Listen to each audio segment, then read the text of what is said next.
Good evening. My name is Jordan Williamson, and I have the privilege of speaking to you tonight about Qatar.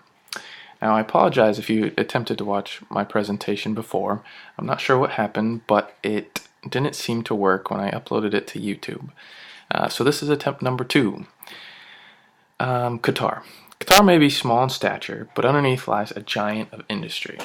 It has the third largest reserves of natural gas in the world, one of the highest per capita GDPs in the world, the second lowest unemployment rate in the world, and a pro-American business-friendly climate. All this leads to a great opportunity to you. I'm going to cover a few main points including location, history, demographics, economic outlook, political environment, and business conditions in Qatar. Diving right in, to start with location. So where is Qatar? Where is it located? Qatar is a country in the Middle East occupying what is known as the Qatar Peninsula on the larger Arabian Peninsula.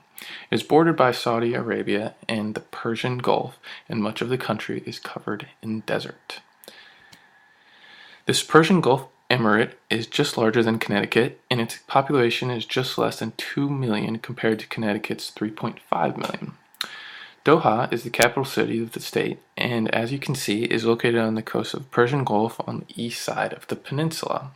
Doha had a population of nearly 500,000 as of 2009. History. In 1916, a treaty was reached between the United Kingdom and Sheikh Abdullah, making Qatar a British protectorate nation. Qatar was known mostly for fishing and pearling at this time. In 1935, a 75-year-old oil concession was granted to the Qatar Petroleum Company, and high-quality oil was discovered in 1940 on the western side of the Qatari Peninsula. However, the start of World War II delayed exploitation of Qatar's oil resources, and oil exports did not begin until 1949, which then led to the prosperity of the entire country. Demographic.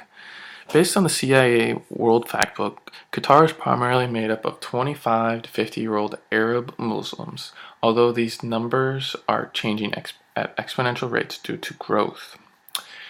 Arabic is the official language. However, English is commonly used as a second language.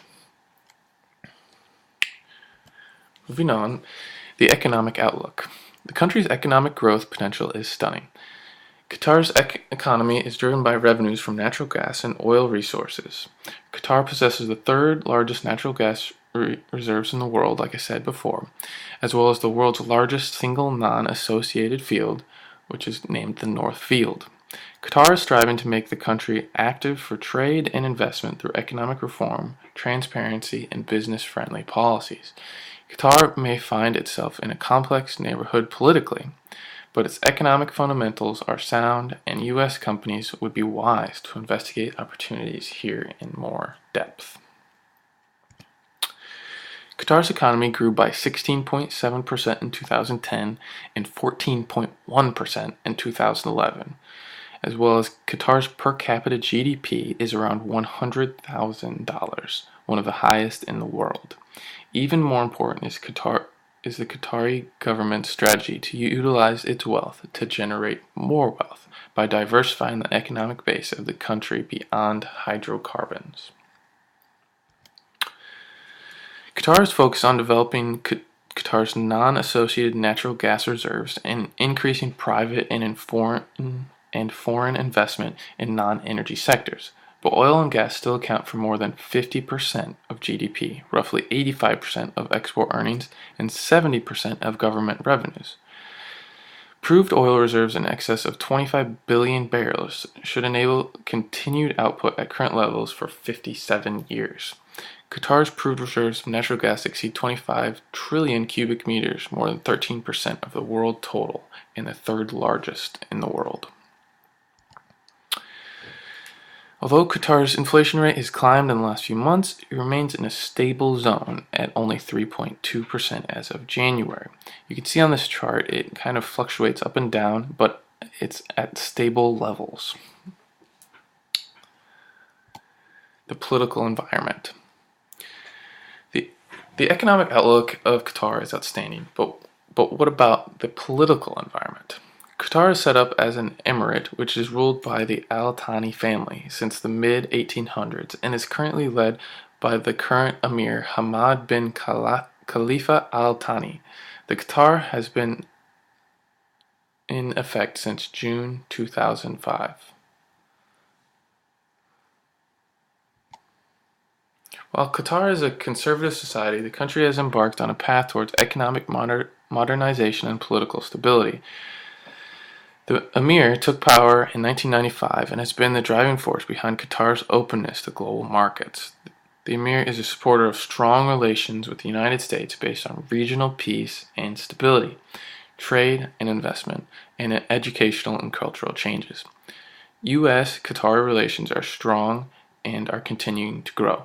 Qatar is a member of OPEC and the Gulf Cooperation Council, or GCC, whose other members are Bahrain, Kuwait, Oman, Saudi Arabia, and the United Arab Emirates. Business in Qatar. There's great optimism and excitement among the business community in Qatar. By transforming hydrocarbon wealth into modern health facilities, tourism infrastructure, and Western-style educational institutions, the Qatari government aims to create a forward-looking and highly skilled population. The Qatari government has established credibility among the population and the business community. When plans and projects are announced, they are usually realized and contracts are awarded in a generally efficient and transparent manner. Qatar is very open to Western visitors, and security experts consider Qatar to have one of the lowest crime rates on earth. The threat of terrorism in Qatar is rated high, but this is because of the region in general, and security experts admire the capabilities of Qatar's internal security forces.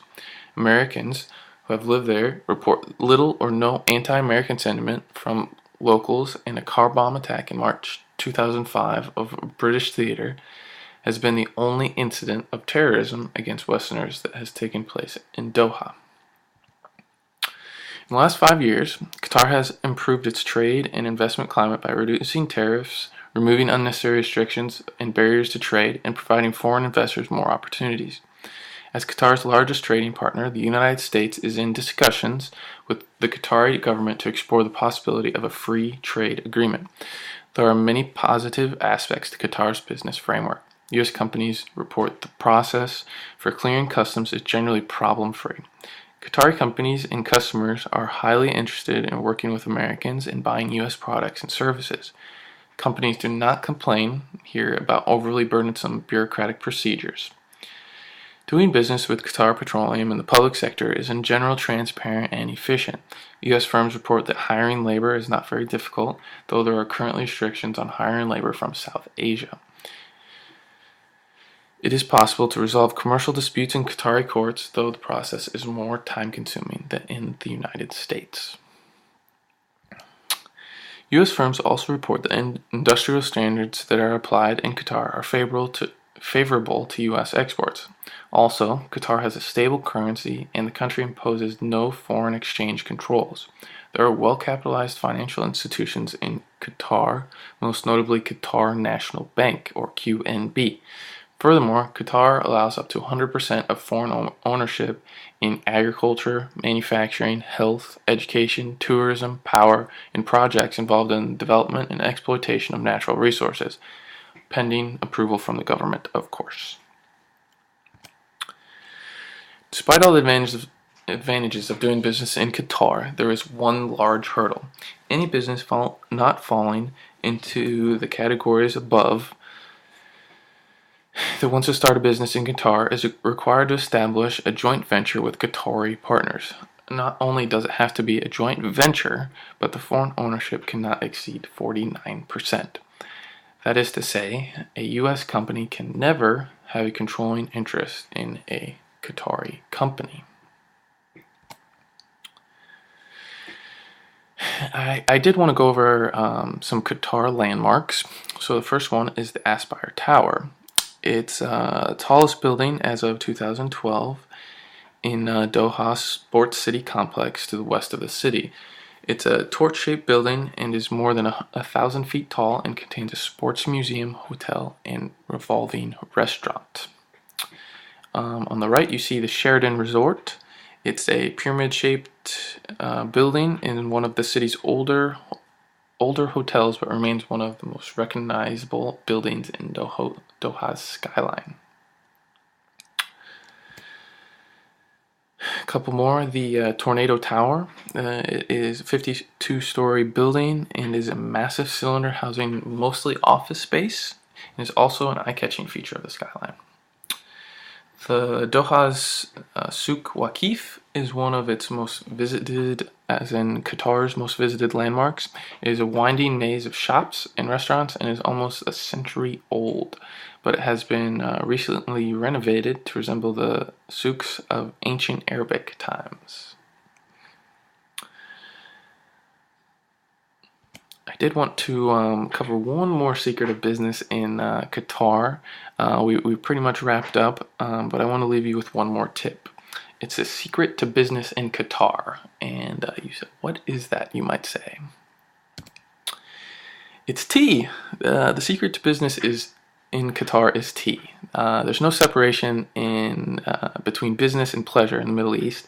And the old adage, it's not what you know, but who you know, may be even more relevant there than it is in the US.